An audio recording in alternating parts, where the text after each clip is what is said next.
After the death of Adam and Eve, Yorha has decided to launch a full-scale attack onto the machines. Or excuse me, the humans have decided. It's quite interesting how the commander so easily switches back to talking about humans as if they're still alive. I guess it just goes to show how good of a job she's doing as a commander. A good sign that this is looking to be the final battle is that most of Yorha is now clad in heavy body armor, although the look itself almost strips away some of that human-like resemblance, specifically in the face and not to mention their voice. Ninus then narrates in the past tense and alludes to something awful resulting from this final battle. Well, either way, we cut to Ninus at the present where 2-0 is seen patronizing him. Typically she's more stoic and reserved, so I guess this side just decided to appear. What's odd is Ninus' reaction though. He genuinely seems hurt by this. I could be reading into this a bit too much, but during this entire hacking section, Ninus' words feel a lot heavier and breathy. This more subdued tone has persisted since hearing of humanity's extinction, but I mean, who can blame him? Anyways, Ninus does his part in hacking the machines that are controlling the anti-air system. While 2B is flying to Earth, there's that unknown speaker who gives all those weird motivational speeches for Yorha. It's extremely ironic now given how we know humanity is gone. So it gives this detached feeling while listening to it. But it also makes one wonder what would happen if Yorha were to win. The atmosphere in the city ruins is similar to the Goliath attack after meeting Pascal. It's permeating with smoke and haze to give off this gray overtone. It muddies the actions that occur in this battlefield, and in a way it shows how all of their actions are the same and that there's no right or wrong side in this battle. Again, nothing is ever black and white when it comes to war, as we've learned so far.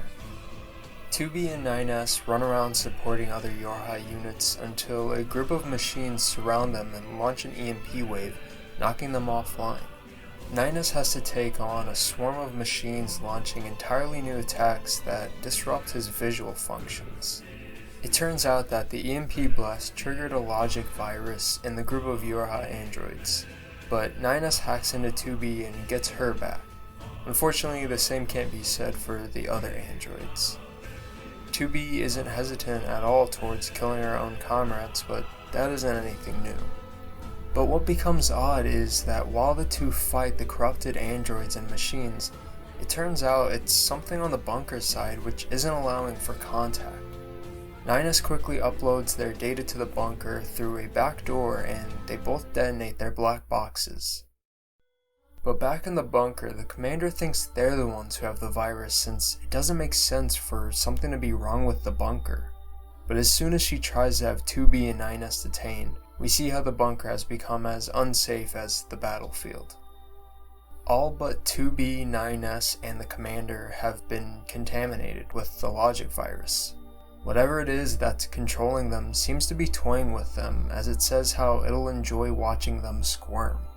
Some androids still retain some consciousness, and there's an especially heart-wrenching moment where 6-0 speaks to 2B while the virus is eating at her. She fought against the virus just so she could tell 2B how much she appreciated her showing her a desert rose. And even worse, it seemed like she was about to say something like, "Someday I will be able to see one in person." But just as she starts, she loses all consciousness. Soon after, we find out that 9S halting his and 2B's data sync saved them from whatever it is in the server that has gone to all the other androids. Unfortunately, this includes the commander. She dedicated herself to her role as commander, and just like a captain would, she decides to go down with the bunker. This idea of duty and one's role in the war is held true to many androids, but it's quite sad, like in cases such as 6-0 and even 9S, that there are those who long for a life that doesn't involve them being bound to this dreadful fate. As 2B and 9S fly down to Earth, they are overwhelmed by Yorha pursuers. 2B tricks 9S by taking over his controls and saving him by using herself as a distraction. And unfortunately, this sacrificial gesture comes to fruition for her as she ejects from her flight unit and finds herself contaminated by the logic virus. And due to the selfless nature 2B holds deep down inside her, she looks for a place to rest without any androids nearby. And what ensues is a grueling death march for 2B. The melancholic music adds to this feeling of, I guess this is the end. And if that speech earlier during 2B's descent wasn't ironic, well, this one takes the cake. Yorha is practically doomed, and here the speaker is, talking as if their future is still bright. Just as she makes it to the commercial facility, it's clear that she's going to be taken by the logic virus. But even after she's lost most of her functions, she can't help but think of 9S. A2 then appears and saves her from the corrupted androids, which also leads us to controlling A2. It's getting us ready to control a new character, for we're about to lose one. 2B's words towards A2 almost come out as though she's bestowing everything to A2. I mean, she is giving her a sword containing her memories, but why she's so forthcoming is interesting. A2 is all that's left besides 9S, and 2B knows her due to how A2 is the prototype of her. Just then, 9S approaches on the bridge. We see that A2 now stands with 2B's sword impaled through her stomach. Her last words are, "Oh, nights." She cut off her blindfold as a way to signify that she was finally letting out her true feelings for 9S. It calls back to how their blindfolds symbolize the idea that they both try to ignore some sort of truth. For both of them, it was Machines' true nature, but on a deeper level for 2B, it was her suppressed feelings for 9S. And well, now that she's gone, A2 cuts her hair to take her role and take on the task 2B gave to her. 9S, unaware of the whole situation, flies into a flurry of rage as strange pillars reminiscent of Adam's copied city emerge from the ground.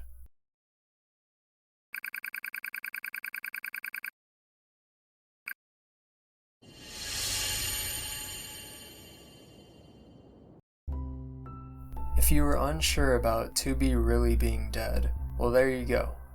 The whole data exchange with Pod 042 and 153 comes back as it now allows the player to select the unit they wish to control. Waking up from a nightmare, A2 is welcomed by Pod 042, who has now been assigned to her by 2B. What we see in this little interaction with A2 and 042 is that their dynamic is rather similar to 2B's. I guess the only difference is that A2 shows a bit more aggression.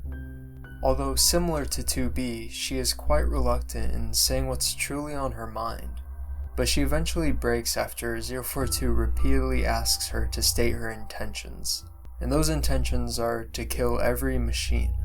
Her tone when she says this is quite fierce, as if there's something personal behind it and less of it being because they're the enemy. Well, either way, that hatred for machines takes her to the desert where she fights against a multi-legged machine called Hegel. Hegel is also the name of another philosopher. Obviously, Yoko Taro likes his philosophical references. And well, not to get too deep into philosophy, but Hegel of course relates to his philosophy of Hegelianism. To quickly summarize what Hegelianism is, it's the idea of viewing the essence of life through what everything becomes instead of only what it is in its state of being. For example, 2B was once metal, loose blood, synthetic skin. She then became 2B and existed as such, but then she became a dead hunk of machinery. Although, she throws a wrench in this since technically she's also A2 now. And in a way, 2B's existence is even more dynamic in how her memories live on in A2 while she is dead. She flows into another state of being, therefore becoming. Anyways, back in the fight, A2 is hit by an EMP attack and sent into her own memory space. While in there, she finds that her memories have been merged with some from Hegel due to the EMP blast, but we also get glimpses of 2B's memories. There's one of the commanders saying how they'd normally call her blank, but now she'll be called 2B, and also that her duty is to observe something or someone and to dispatch blank if necessary. The first blank is of course alluding to A2 since she was the prototype, but the other is a mystery. The next one is from A2 and it sounds like the one called number 4 who was in A2's nightmare. A2 finds a blob of blocks at the end that seem to be fragments of a machine. She kills it and 2B appears to say that they're alike since they have no one to help them. A2 doesn't react kindly to this. It appears this is another part she suppresses, her feelings of loneliness. And 2B is right. They both suppress their emotions to the point where they distance themselves from others. But deep inside, they're filled to the brim with emotions that are just waiting to burst.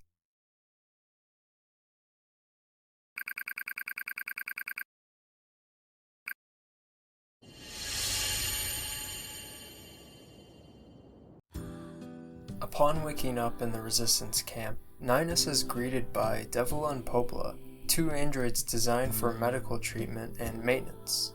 Devila is sort of on the snarky side and is a little defensive, whereas Popola is a bit more polite and helpful. Ninus is unsure if 2B is really gone since 2B's death, his falling in the canyon and going unconscious, happened so fast. Devila and Popola tell him a bit about their past since Pod 153 brought it up. This Devila and Popola were one of many Devila and Popola models a long time ago, but here they stand as the only ones due to an incident where one pair of Devila and Popola models went berserk and caused all the others to be disposed of. Devila says that she likes to think they're atoning for their sins. That doesn't really make much sense. They weren't the Devila and Popola models who ruined everything, so why should they feel guilty?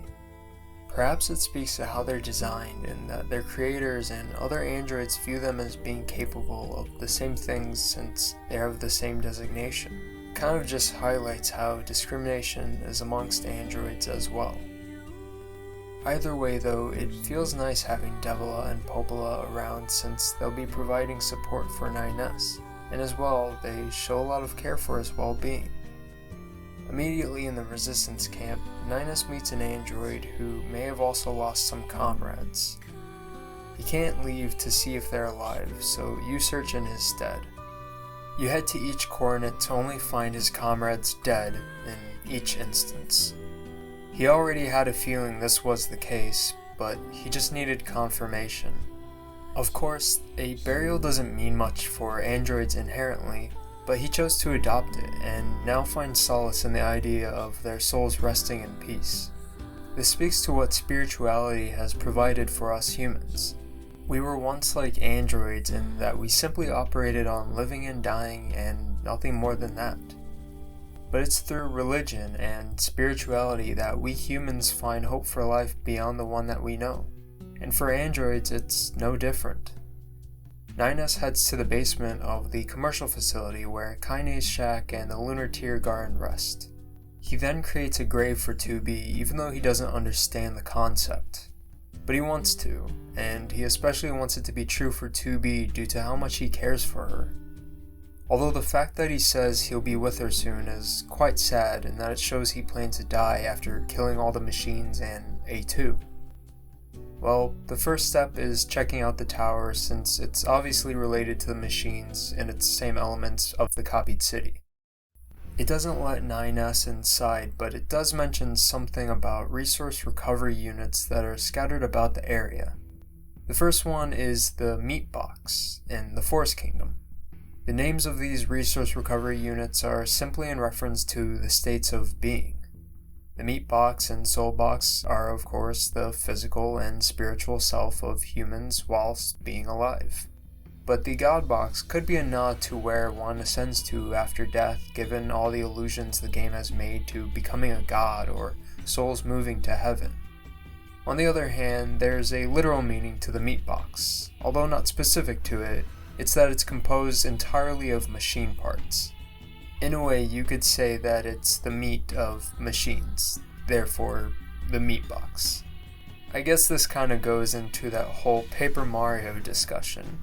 Does a paper man that lives in a paper house therefore live in a house of flesh, or is he the house? I don't know, this is a NieR Automata video. Anyways, 9S retorts at Pod153, who states that it's unknown why they use their own parts, which brings back 9S's whole "there's no meaning to what machines do" thing. It's clear 9S has regressed in his understanding of machines' nature, or rather, he is purposefully choosing to avert his eyes from this truth solely for the fact that he believes them to still be the enemies and the ones who led 2B to her death. Later, while climbing the tower, there are machines begging and saying they don't want to die and that they're in pain. It's as if they're being forced to fight, but 9S doesn't care. His tone is as cold and straightforward as ever. This carries over to the top of the resource unit where its core begins to cry and beg for help. 9S simply tells Pod 153 to use its strongest blast and destroy the core. Before 153 shoots, it says 9S's name, as though it was about to protest or suggest something else. When 042 and 153 were transferring data, they agreed that 153 should be wary of his mental state, which shows they both worry it may deteriorate now that 2B is gone. And unfortunately, it seems to be the case now. To illustrate this further, the last thing we see is 9S's face twisting in anger at the sight of a machine still alive, as he then pierces its head with his blade.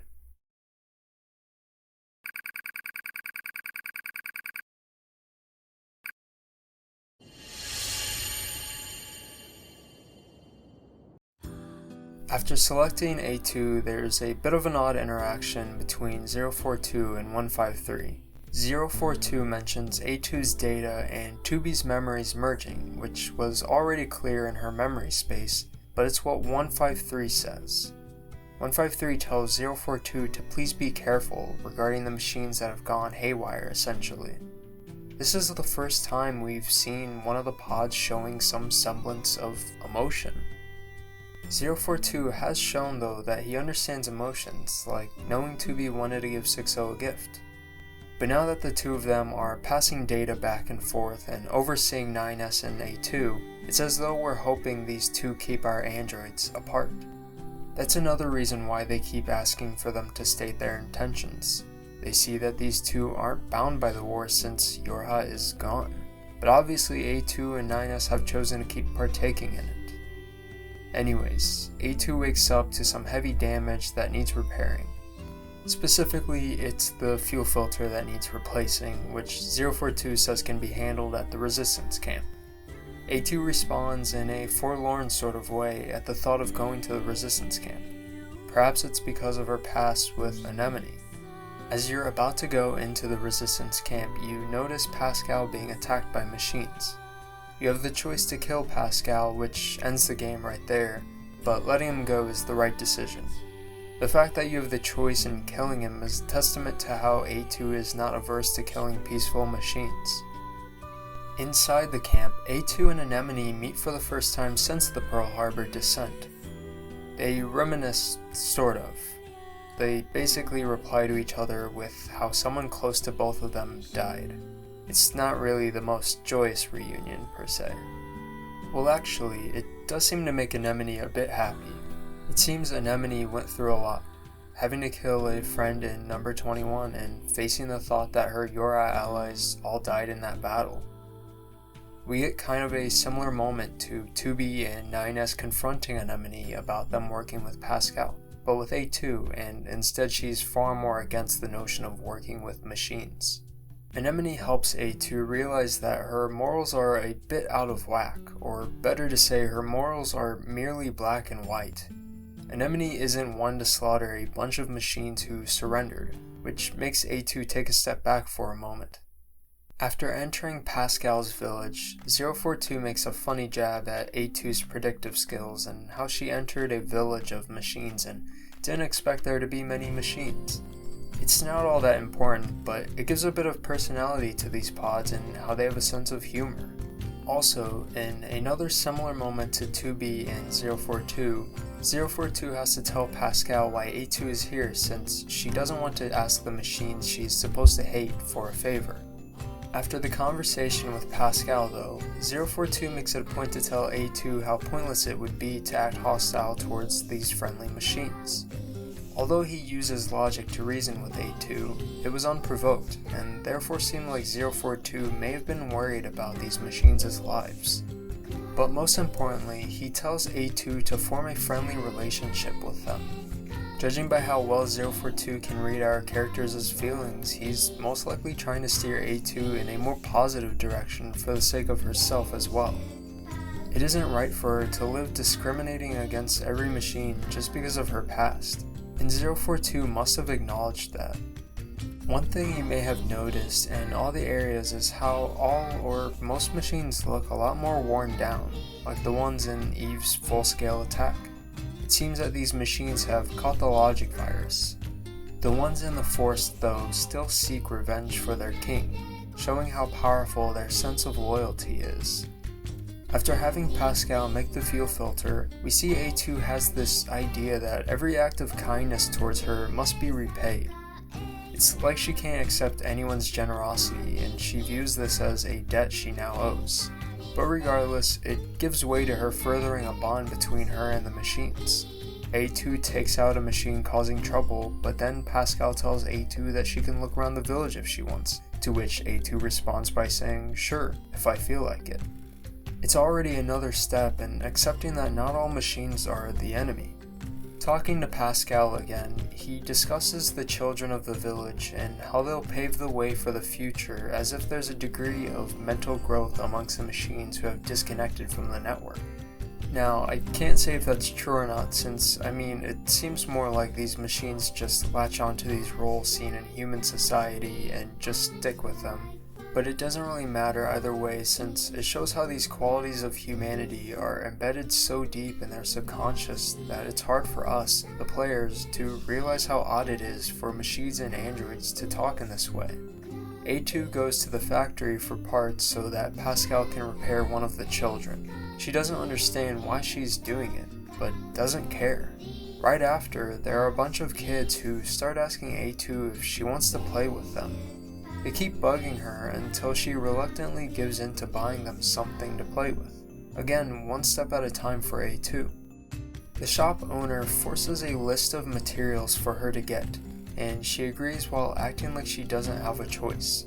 It's clear that her voicing of reluctance isn't matching her actions. After handing the materials to the shop owner, they make a slide for the children. At the top of it, the children thank A2 and her response is surprisingly normal. Even Pascal thanks her and she tells him not to worry about it. It's as if she's grown accustomed to this place and just helping others in general. Pascal even tells her to not overwork herself, making us and A2 realize just how much we've done for them already in such a short time. As she goes down the slide, she thinks about the idea of pacifist machines, as if reminiscing on how she used to think it wasn't possible. It's safe to say she's now grown to accept that not all machines are the enemy. Before heading to the resistance camp, there's a machine that asks if you can get Pascal a book on philosophy for all that he's done. After getting it from Lemmy and heading back, it cuts to Pascal's perspective. We see how much the village loves Pascal through the children calling him Uncle Pascal and begging him to play. And as abruptly as it switches to his perspective, it switches back to A2 after hearing a loud noise. Pascal calls A2 and yells for help, saying that something has happened to the villagers. A2, clearly distressed by this, rushes towards Pascal's village. Immediately, you can see smoke and ash permeating through the air at the entrance of the village. A large number of villagers have been infected with the logic virus and now have begun to eat each other. Pascal got the children to safety and now A2 yells at Pascal to leave so she can handle this. But unfortunately, none of the villagers survived. All that remains is a desolate village filled with fire and machine parts scattered about. And unfortunately, there was always the fact that this place stood out as a sore thumb amongst the conflict in this world. And I guess that's also a testament to how devastating this war has become. A2 then meets up with Pascal and the children at the factory. 042 reveals that more pods around the region have been able to connect to each other through the cross-regional pod network.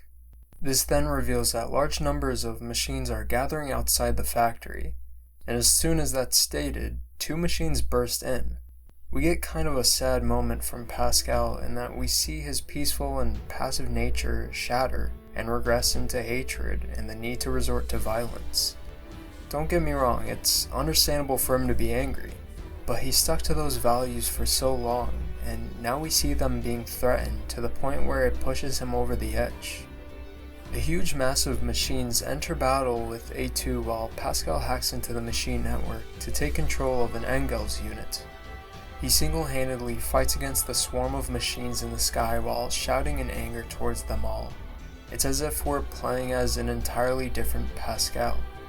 Well, he destroys all the machines, but in the end, his blind rage led to the deaths of all the children inside.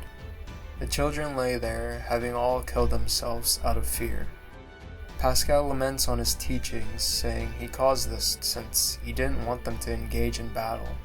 And it's here we see the repercussions of focusing on one quality of humanity. Pascal, entirely distraught, asks A2 to delete his memories or kill him. Either way, the Pascal we've known will disappear. So, she goes in to delete his memories. After each memory is deleted, we get to hear it, which just causes even more heartache over how good of a machine he was. And with that, Pascal thanks A2 just before he shuts down to be reset into an entirely different machine.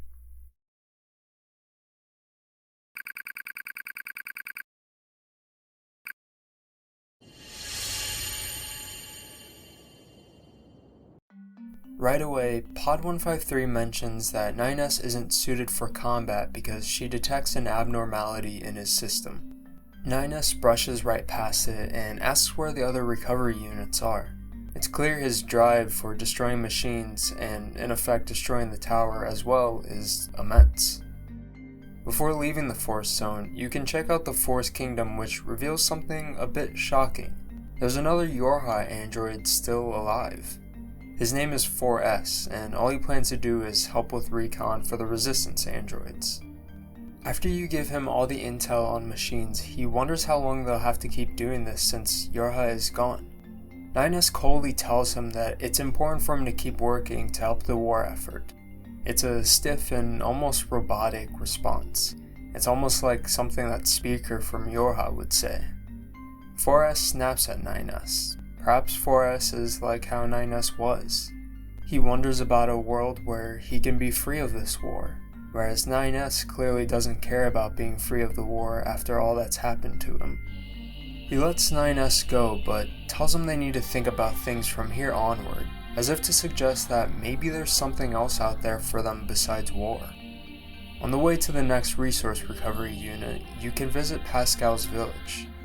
Of course, there's no villagers, but Pascal is back, although I guess it isn't really the same Pascal anymore. He doesn't understand all the dead bodies around him since he calls them junk. He even sells the parts of his dead villagers to you. Well, at least he doesn't feel the same pain he felt after they all died. At the resource recovery unit in the flooded city, there's a flight unit off near the water. It's 2Bs, and there's a message in there for 9S. She tells him how their time spent together was that of pure light, further reinforcing the idea that 9S was 2B's reason to keep fighting, to keep living, and likewise for 9S. In the resource recovery unit, known as the Soul Box, it isn't all that different besides having to mostly hack. After hacking into one of the blocks, an archive detailing the tower and its recovery units is revealed. Basically, the resource recovery units send resources to the tower to be computerized and used in a launch for the tower, leading 9S to believe the tower is going to launch for the moon server. The next floor reveals something massive though. It's so classified that not even the Yorha commander knew of this. It's revealed that the black box that all androids have actually comes from machine cores. Now we see that Yorha specifically and machines literally have a lot in common due to how their own basis for living is the same. And for 9S, this is a lot to take in since he's regressed back to that notion that they're the enemy. It's also worrisome as well considering how the creators of Yorha deemed Yorha to be disposable, and that's why they used machine cores instead of standard AI of other androids. It then beckons the idea of if they intended Yorha to have as much emotion or consciousness as they do since they deemed it to be inhumane due to their disposability in their eyes. And of course, we've seen plenty of Yorha androids show they have a complex sense of self as any other android. So perhaps it wasn't intended for them to develop this much. It also parallels the machines and how we've seen the spread of consciousness come over the machines since the elimination of the aliens. In the end, it's unclear as to why Yorha is viewed as disposable, but it makes you look back on the downfall of Yorha and wonder if it was simply an attack by the machines and nothing more. Well, it's no matter. 9S moves onward. At the top, he hacks into the unit's core, which sends him into what seems to be his memory space, or an imitation. He finds the memory data of 2B and his memories with her as he draws near. He begins to feel a sense of longing after having not seen her since her death. The data becomes corrupted as 9S grows manic, yelling at whatever it is to not mess with his memories. We see how precious his memories of her have become due to his defensiveness. After defeating the machine's data, he gets on top of it and keeps stabbing it. He repeatedly stabs it to make it clear how important those memories are to him. But the data soon shifts into the image of 2B's lifeless body as 9S continues to stab it.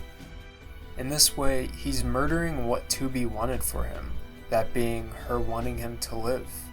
His slow descent into madness is becoming more and more clear, and it becomes equally apparent that he has no intention of climbing out of this pit. 9S begins sobbing and snaps back to the outside world as he stabs through the unit's core. His sobs eventually turn into a maddening laughter, reinforcing the idea that he's too far gone.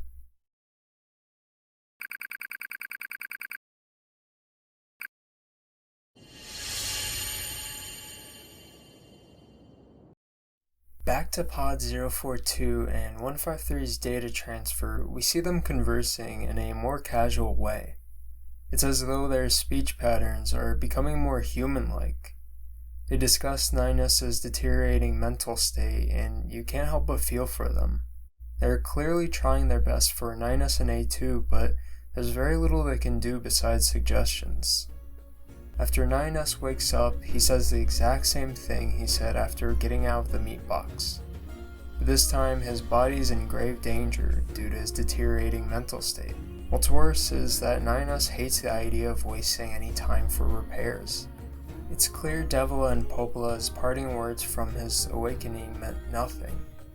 Even after meeting back with the twins, we get the sense that 9S is able to push himself past his limits solely due to his anger. After they perform maintenance, Popola tells him not to die alone, since 2B wouldn't want that. 9S's response is despondent, and seems more like another thing he's just brushing off.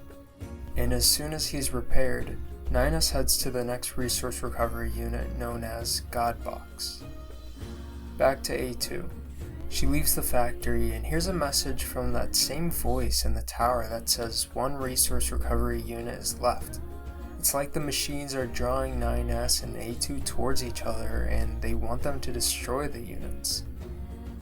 But before heading there, you can head to the resistance camp to help out Devila and Popola since 9S clearly doesn't have the time to. They give you two jobs back to back at the request of mainly Devila, while Popola is reluctant to ask others for help. Devila says they need the help since they're so swamped. But at the same time, they're both happy they can contribute to anything. In Popola's errand, we see that her venture to the desert would have been quite dangerous. It's odd since they're meant to be repairing resistance members since they're support units. A2 then asks Anemone why they're being wasted on all these jobs, and all she says is that they have to do these jobs because the others in the camp haven't forgiven them. Now it makes those jobs they're undertaking seem more malicious on the side of the resistance members. It causes you to question what would cause androids as nice as them to be treated this way. Anyways, you go fight Robo Reptar for them and get some tree sap. A2 comes back to find that Devila drank herself to sleep due to being overworked in the camp. Popola mentions kinda offhandedly that they're deemed defective models due to a past pair of Devila and Popola models that cause a major incident. That mentioning of them feeling like they're atoning for their sins is unfortunately reaffirmed, and that other androids are guilting them for something they didn't do. But as we've seen through 2B and how she's the successor to A2, they're not entirely alike. Of course, I've mentioned many similarities that I won't rattle off again, but just because they're of the same design doesn't mean they'll always act the same. But clearly other androids are ignorant to this. Well, after helping the twins and heading to Godbox, it switches back to 9S. And as usual, he wipes out all the machines until at the top he meets 210. Apparently she wasn't in the bunker because she chose to be turned into a battler model so she could come to Earth. If that isn't a testament to how imprisoned those operators felt in the bunker, then I don't know what is. Either way, the machines are using her to fight 9S, which makes it clear that this whole idea of them targeting him and A2 is definitely the case. During the fight, she starts repeating things she's said to 9S before, and she eventually tries to ask him to kill her, but can hardly manage to say it. She then says how she felt so lonely and that she just wanted a family. Back during her data analysis freak quest, it seemed like that was the case due to how interested she was in it, even to the point where she almost opened up to 9S. Also, I only saw this while editing, but you can get this dialogue after some time in the fight. 210 appears more tragic since that family she coveted for was one that included 9S as well. Yet, here she is, forced to fight the one she wants to be with until she is ultimately killed by him. Where we see the cruelty of androids, we also see the cruelty of machines. Either way, it's just really heart-wrenching, and especially for 9S. And in the end, she dies, but at A2's blade. She tells 9S that 2B wanted him to become a good person. 9S, uncaring of 2B's hopes for him, attacks A2. The resource recovery unit starts to collapse as it takes 9S with it, and then a machine appears to fight A2. A2 is actually worried about 9S, which isn't entirely odd since her memories and 2B's are mixed. So in a way, she feels some of the same feelings 2B felt for him. The main machine that fights is called Big Brother by the other machines connected to it. The small biped ones have buckets on their head, which parallels to the scene in the beginning of Route B. It's like all these things are coming back to haunt 9S. After A2 kills the machine, we see Pod 042 and 153 communicating through the loading screen. Apparently it's due to a problem in the network, but 042 says it might not be. He then goes on to reflect on how they have both developed an unusual attachment to 2B, 9S, and now A2, and therefore believes it to be the start of them developing a will. And again, the way they speak seems a lot more human-like. 153 gives a slight laugh even. It's all to show that they're developing some will beyond their duty. They both tell each other they hope the other doesn't die, even though all that should matter is supporting their designated android. The fact that 042 stayed with A2 at the request of 2B is another testament to that, as she isn't technically Yorha anymore. So when he asks her why she cares for 9S when she isn't even Yorha, well, then why does 042 care for her?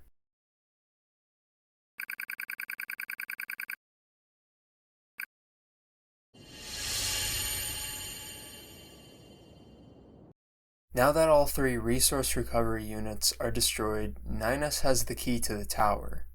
After hacking into its subunits and then the tower itself, machines start attacking 9S. That is, until Devil and Popola show up to help. Their entrance was a bit worrisome at first, and especially if you've already played the original NieR, but the fact that they expected him shows that they could tell he didn't care about what they or 2B wished for him. So they decided to take it into their own hands to come and fight with him. But at the same time, they're here because they want to make themselves useful and to atone for their sins. It gets to the point where Popola seemingly sacrifices herself so 9S can get in the tower. Devil throws him in and tells him not to regret this, and one last hope that he'll make the right decision, and he'll fulfill theirs and 2B's wishes for him. But also, it could be looked at as him not regretting the 2 of them getting involved, since they feel that their only meaning in this world is to atone. Right after, we get a look into their past through a data record. The Devil and Popola models were observers for Project Gestalt, which was meant to bring back humanity. Through having twin models, it put them at ease due to the fact that they had someone else alongside them to make it less strenuous. Although, that's just double the suffering in the end. And unfortunately, the Black Scrawl stripped them of any control they had over the project. And additionally, their meaning in life was slowly being stripped away. Eventually, the incident with the other Devil and Popola models occurred and Project Gestalt collapsed. What ensued was discrimination from other androids just because of what they looked like. It's comparable to machines like the weird talking one who discriminated against the Force Kingdom for their values. It drove Devil and Popola out of their town. We even see Popola snap at another android, even though she seemed to be the more calm and collected one. Devil takes the brunt of it and holds back herself and her sister. This was the beginning of when they had to wander around while only having each other to depend on. But that's the silver lining. They always had each other, so in the end, it makes it all the more possible for them to carry on. After the record of their past, Pod 153 reveals that Devil and Popola had their memories wiped and were programmed to feel guilt for what the other Devil and Popola did. In a sense, they were practically gaslit to believe that it was their fault as well. 153 then asks 9S why didn't one of them try to escape at least. 9S says he hopes she never has to understand this since, well, that's what happened to him. Matter of fact, it happened to Eve too. 2B and Adam died, leaving behind people who looked to them as their meaning in life. With them gone, it became hard for 9S and Eve to come up with another reason to live when 2B and Adam were all they had. That's why Eve and 9S seek revenge while not caring if they die in the end. Anyways, 153 mentions how this is all too convenient and that this is probably a trap. 9S couldn't care less since we've already established that there's nothing that can stand in the way of his ambition. Along the way, he kills corrupted Yorha units until he reaches a room filled with 2B copies. You'd think he'd be distraught, but instead he's laughing. This, of course, parallels to when he was stabbing the Data 2B as well. It does seem to be a combination of insane amusement and sorrow though, as he says he's truly glad to see her. But perhaps the reason why he says he's going to destroy every last one of them without hesitation is because he knows he's dealing with the machines. But at the same time, he says this during the fight. Don't worry, I'm going to kill you now! Now you could just chalk this up to his plummeting mental state, but perhaps he views death as a form of release from this world. For one, he ultimately plans to die as well, judging by his words in the Gathering Keepsakes quest. And overall, this parallels with how 2B has projected her own values onto 9S, like when saying he can't die because he'd lose who he was in the moment. So for 9S, he gets to express his own values through killing her, and possibly killing himself later. Just as he kills the last one, it and the rest blow up. It switches to A2. Before heading to the tower though, we should tackle A2 and Anemone's past. Talking to Anemone again allows you to gain access to the memories of their time together during the Pearl Harbor descent. We first read a bit of a scenario from Anemone where she and her squad, led by Rose, are at battle with the machines. It delves into a lot of those things that plague people during war, like becoming so used to all the chaos and not understanding what they're even fighting for. Later, we see the first interactions between Yorha and the Resistance through Anemone and A2's squad. Anemone is hesitant and a bit unwilling to believe them, even to the point where she draws her knife on them. After a bit of commotion between them, we see what A2 was like as a leader, as she commands both sides to stand down with a little monologue of hers.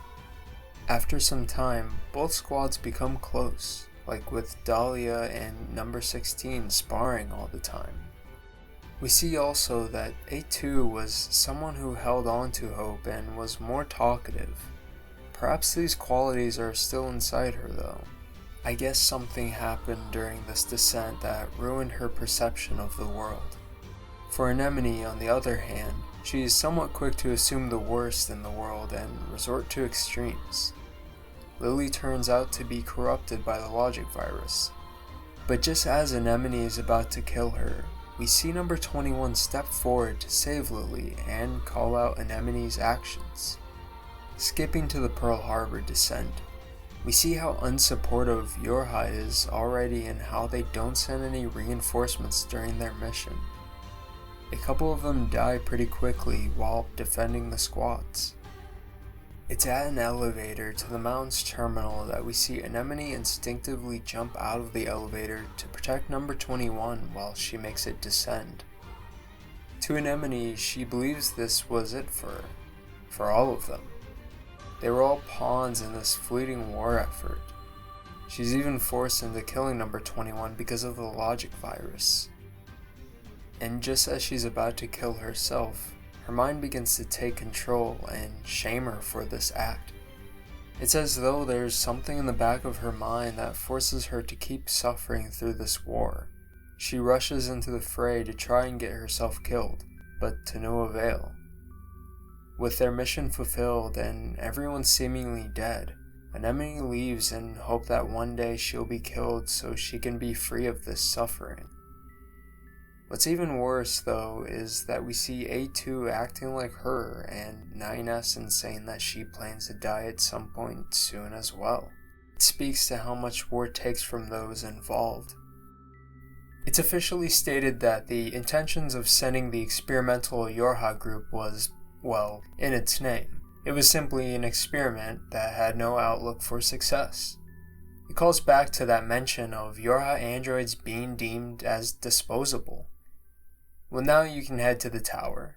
Devila and Popola lay at the entrance while Popola seems to be passed out, but most likely dead. Devila in her last words asks if they helped, just showing how her guilt extends to the very end of her life.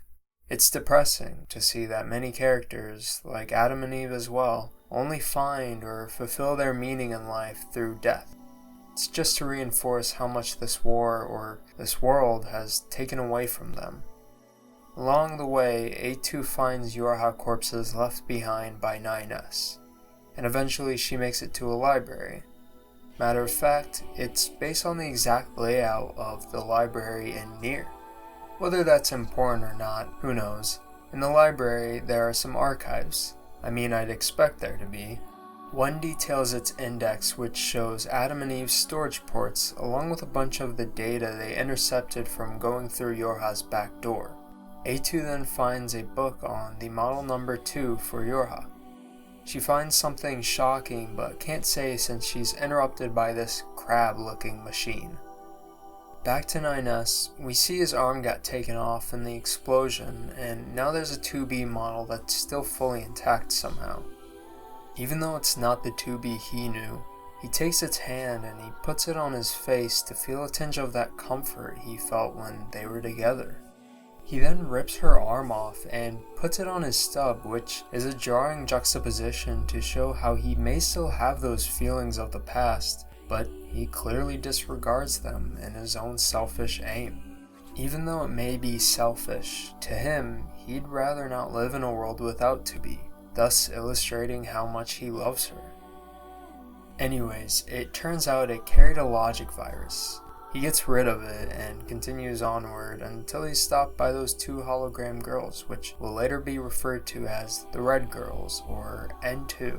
They force NieR to fight the machines if he wants to continue, thus furthering that feeling of them testing our main characters. After defeating a bunch of them, NieR is given an archive. It said that generations of Yorha are to be intentionally destroyed but treated as accidents through attacks from the machines.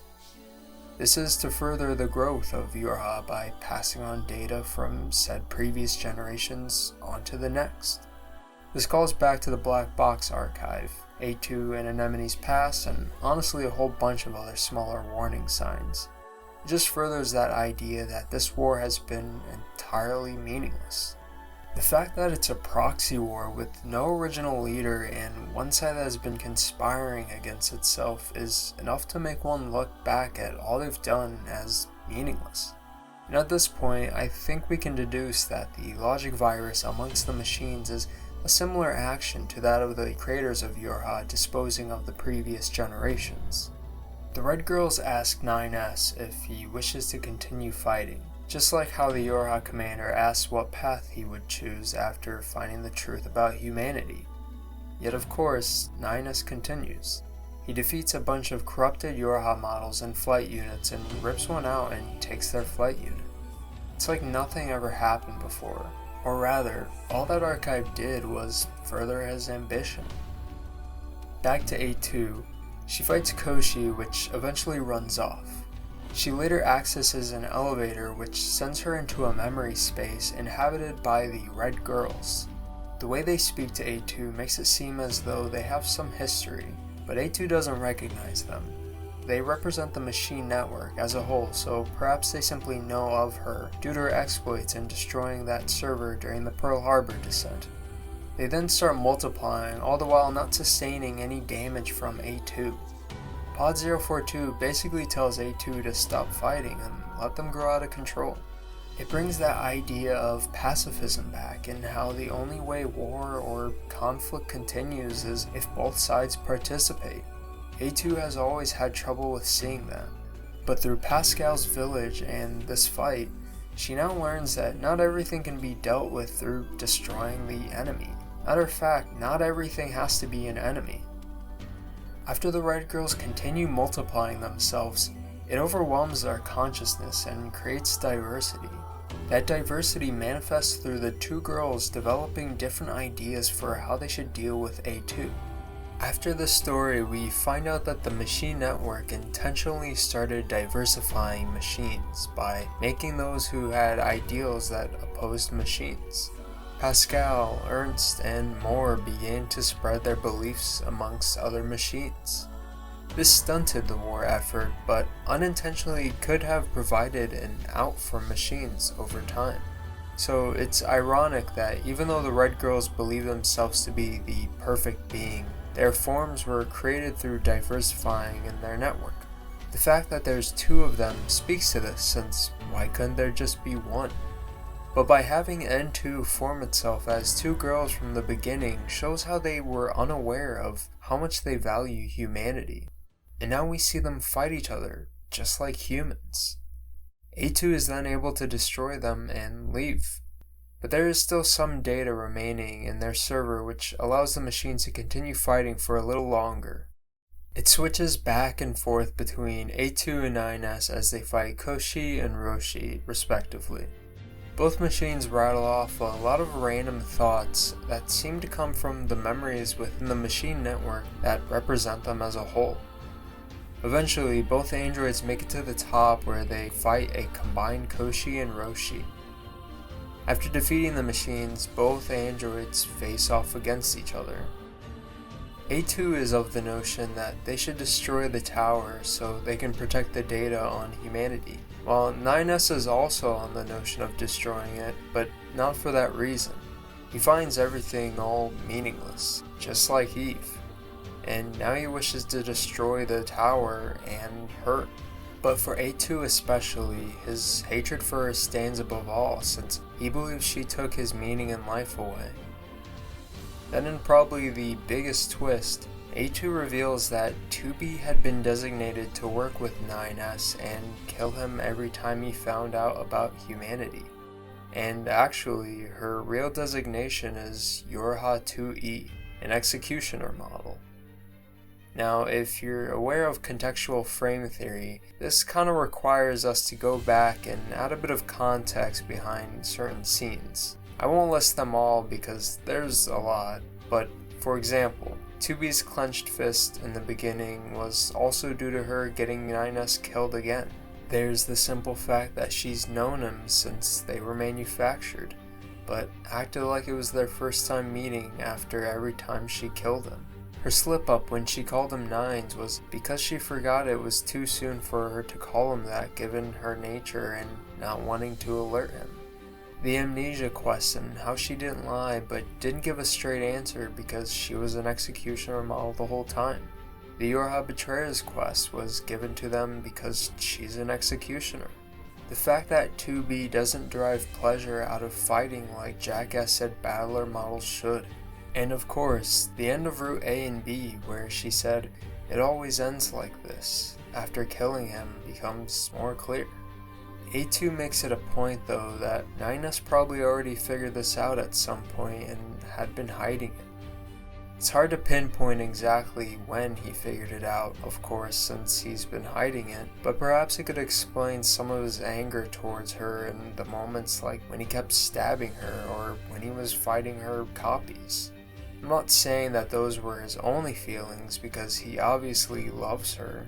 9S is a very complex character, so trying to go back and say his feelings were solely this or that would be inherently dismissive of his complexity.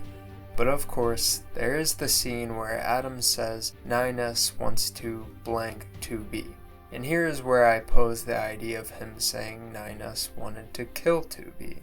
But if you want to go with the other one I know you all have thought of already, then go ahead. Anyways, we see 9S has been infected with the logic virus as he dismisses all of what A2 has to say and tries to initiate a fight.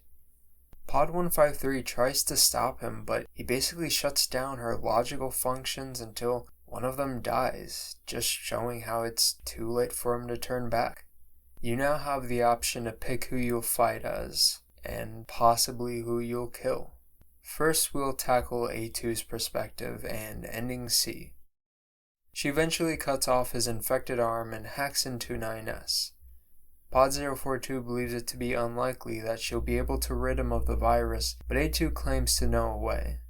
It seems as though this way might be sacrificial, as 042 responds saying that he can't agree with it since it would harm her in the process.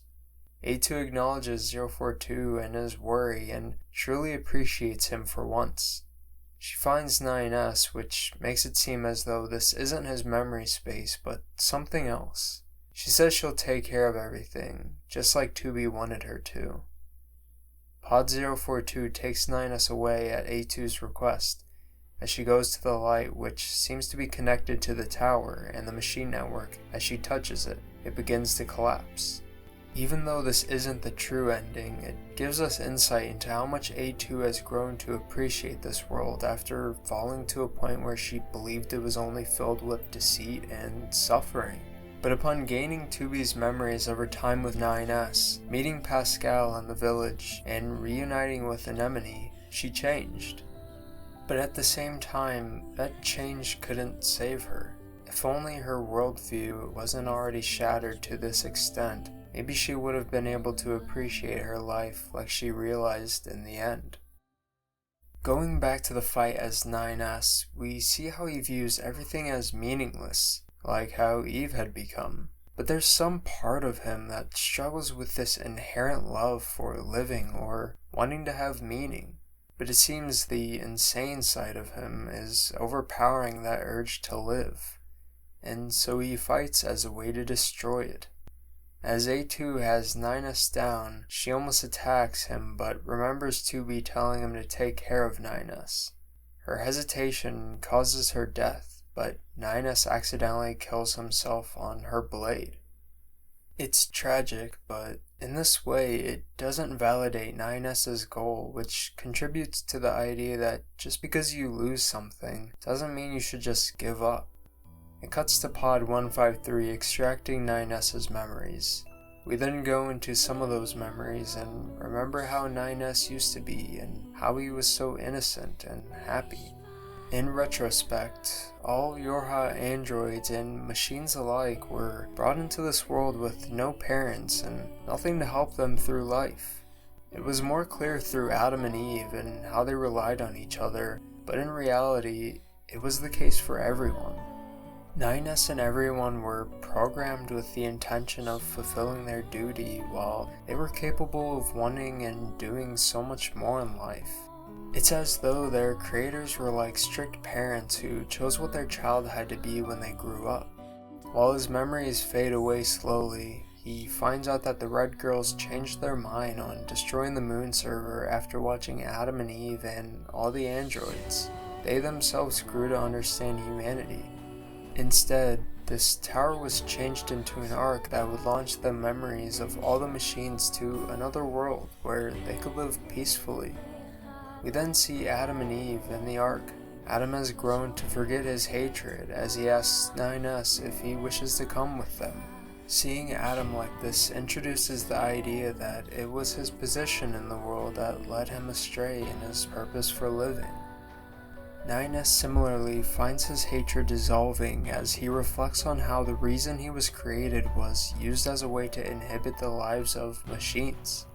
If NieR decides to stay, he believes that he and Yorha are undeserving of this world's love, and that this should be the end of them since the machines have now fully exited the war through the Ark.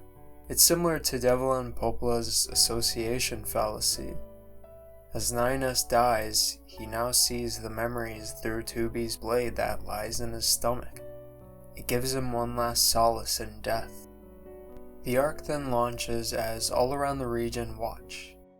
If you say, "I'll go with you," NieR's reasoning is still quite similar. But during the credits, we have a chance to find the true ending. Pod 153, still following the orders of those who created Yorha, begins to delete all of the data of this past Yorha generation. Pod 042 denies the deletion of 2B, NieR, and A2's personal data though. 042 is going against Yorha based on his own will, which was created through being connected to these three androids and Pod 153. And it becomes clear that 153 doesn't truly wish to delete their data either. She's merely following orders. But 042 believes that what they found in life has value, and that to destroy would be going against what he's found in life, that being meaning through being with the four of them. Pod 042 begins to salvage their data. The credits are then treated as a defense system.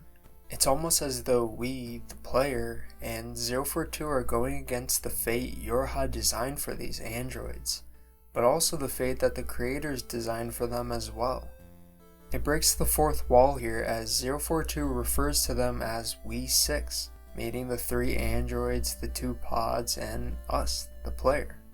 As you die along the way, it keeps asking you if you want to continue or if this is all just meaningless. Of course you say no, because we've all found that there is meaning in their lives and their experiences.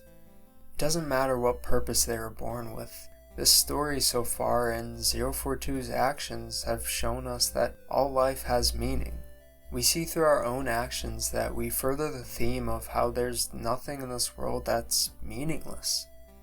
And that's ultimately what this story is all about. Video games aren't just silly things. They have meaning to us. You're playing this game. You're watching this video. I'm writing this and recording this. It's all for a reason. There will always be some meaning for everyone. As you keep dying, more people come to help you. It also reinforces that notion that you can find meaning specifically in others as well, just like how Eve and 2B and 9S have. It then cuts away and we see Pod 153 reciting that monologue 2B gave at the beginning, but with a new outlook. To a degree, we all were born with one thing set in stone, that being the fact that we'll all die someday. It's no different from the Yorha androids or the machines. But life is all about the struggle to find meaning. That in of itself is enough reason to live. We see that Pod 042 is damaged heavily from salvaging their data. But we find out that all their memories and all their parts have been salvaged. 153 poses the idea that the same conclusion may happen again. But 042 introduces the idea that it's something that they must choose by saying a different future could be possible. This pairs perfectly with how the player effectively takes back the characters' lives and gives it back to them in the end. It's meant to show that no matter how seemingly cruel this world has been for our characters, there is inherent value in their lives within this world and to the player, thus reaffirming the idea that games aren't meaningless. It creates a connection that stretches beyond the games. It's a connection that makes you occasionally wonder what these characters are going through now that the game is over. We then see 2B, 9S, and A2 alive, but unconscious. But with the machines gone and the war at an end, I think what 153 worries about is them finding the truth in life which the story is projecting. That being there's inherent meaning in the fact that they're alive. And with that, all we can do is hope our androids find that outlook on life. Well, I guess that's the end of this NieR Automata story analysis. I hope if anyone made it to the end, you enjoyed it. If you watched all three, I thanks for putting up with me for probably over 3 hours. This story means a lot to me, and I hope it meant something to you, or if it did already and I shared some insight that maybe you hadn't considered, I don't know, just let me know, or if you have your own takes on the story, let me know those as well. I'm really interested because that's kind of why I did this whole series. I just wanted to talk about one of my favorite stories and was kind of hoping maybe some people would want to talk about it as well. Alright, well, it's quite late, and I'm not good at talking without a script, so you don't have to like or subscribe or whatever. Just tell me what your favorite piece of furniture is. I don't know. But yeah, anyways, I'll see you next time.